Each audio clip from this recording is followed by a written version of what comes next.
Halo teman-teman, jumpa lagi dengan saya Junarsi Maesari dengan NIM 5020017 kelas 4A PGSD mahasiswa Universitas PGRI Sinampari. Di pertemuan kali ini dengan mata kuliah telaah kurikulum, saya akan menelaah buku guru dan buku siswa, silabus, rencana pelaksanaan pembelajaran atau RPP pada kurikulum K13 atau kurikulum 2013 dan kurikulum darurat. Menurut Kamus Besar Bahasa Indonesia, menelaah yaitu mempelajari dan menyelidiki, dan arti dari buku guru itu sendiri adalah panduan bagi guru dalam melaksanakan pembelajaran di kelas. Menurut Kementerian Pendidikan dan Kebudayaan Republik Indonesia kurikulum 2013, fungsi buku guru adalah sebagai petunjuk penggunaan buku siswa, sebagai acuan kegiatan pembelajaran di kelas, penjelasan tentang metode dan pendekatan pembelajaran. Dapat kita simpulkan bahwasanya buku guru adalah pegangan atau panduan guru sebagai bahan ajarnya, yaitu buku siswa. Buku siswa adalah panduan atau pegangan buku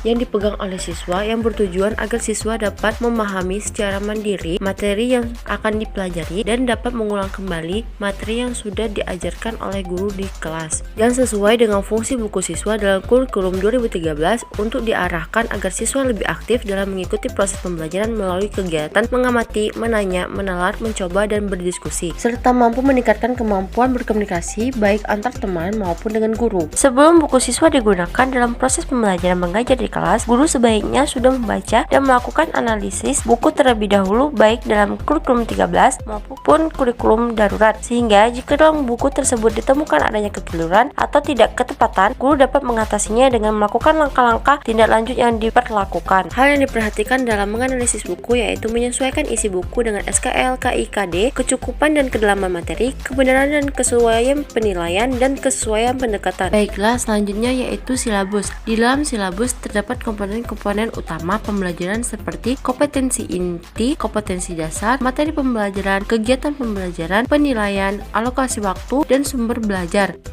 Maka dari itu, silabus merupakan perangkat yang paling penting dalam menyiapkan materi pembelajaran sesuai dengan yang diinginkan oleh tujuan kurikulum dan kompetensi dasar yang ingin dicapai. Silabus dipersiapkan untuk keperluan selama 1 semester. Isi silabus lebih mendominan menjelaskan tentang KI dan KD atau materi pembelajaran yang dengan waktu per tahun. Adapun komponen-komponen yang termaksud dalam silabus yaitu yang pertama identitas sekolah, yang kedua kompetensi inti, yang ketiga mata pelajaran, yang keempat kompetensi dasar, yang kelima indikator pencapaian siswa, yang keenam kegiatan kelas, yang ketujuh penguatan pendidikan karakter, kedelapan penilaian guru, yang kesembilan alokasi waktu, dan yang ke-10 sumber belajar. Baiklah, selanjutnya yaitu pembahasan tentang RPP atau rencana pelaksanaan pembelajaran, yang merupakan suatu rancangan sistem pembelajaran yang akan diterapkan dan dilaksanakan dalam satu kali pertemuan tatap muka atau satu bagian dari materi dan moral pembelajaran yang akan disampaikan, serta RPP bermanfaat untuk melancarkan dan menyesuaikan kegiatan belajar mengajar satu kali tatap muka atau satu bagian materi pembelajaran. RPP lebih mendominan berisi tentang kegiatan pembelajaran, alokasi waktu dalam setiap pertemuan. Adapun komponen-komponen RPP yaitu yang pertama identitas mata pelajaran, yang kedua standar kompetensi, yang ketiga kompetensi dasar,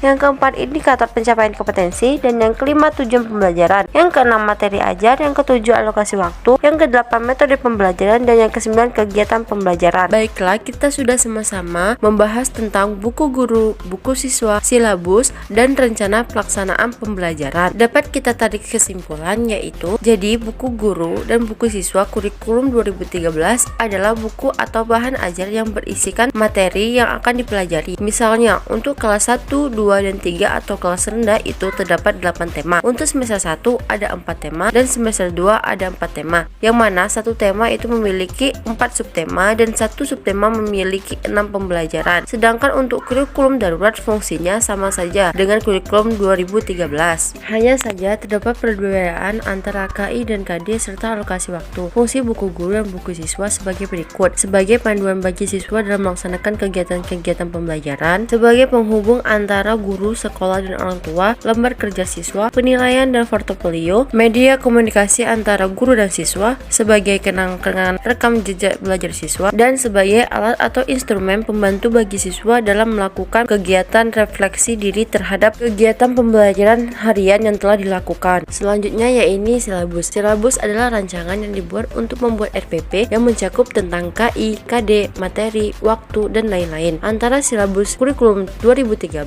dan silabus kurikulum darurat memiliki perbedaan yang mana KD dan KI kurikulum darurat lebih sedikit atau dipersingkat dari KD dan KI kurikulum 2013, serta pengalokasian waktunya lebih sedikit pula dari 45 menit menjadi 35 menit. Dan yang terakhir, untuk RPP K13 dan kurikulum darurat adalah alur kegiatan yang dirujuk saat proses pembelajaran untuk mencapai pembelajaran yang efektif dan efisien. Jika kurikulum 13 memiliki ranah kognitif, afektif, dan psikomotorik, maka kurikulum darurat lebih mendominan agar siswa lebih terampil dan mengembangkan pengetahuan psikomotoriknya. Baiklah, itu yang dapat saya sampaikan di pertemuan kali ini. Terima kasih, semoga bermanfaat. Sampai jumpa kembali.